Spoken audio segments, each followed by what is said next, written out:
Iginiit ng mga abogado ni former President Rodrigo Duterte na nasa enfeebled physical state ang dating Pangulo bilang suporta sa kanilang apela sa desisyon ng International Criminal Court o ICC na manatili ito sa kulungan habang naghihintay ng paglilitis. Katwiran ng defense team ng dating Pangulo, nagkamali ang ICC Pretrial Chamber nang pagtibayin nito ang kanilang desisyon na dapat manatiling nakapiit si FPRRD at pagtangging ayunan ang joint medical report tungkol sa cognitive impairments nito. Batay sa naturang report, wala ng kapasidad si Duterte na planuhin ang kanyang araw-araw na gawain.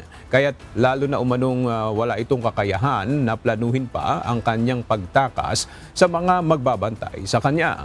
Ayon pa sa mga abogado ni Duterte, masyadong kaprisyoso ang naging pagtrato ng pre-trial chamber sa medical evidence ng depensa.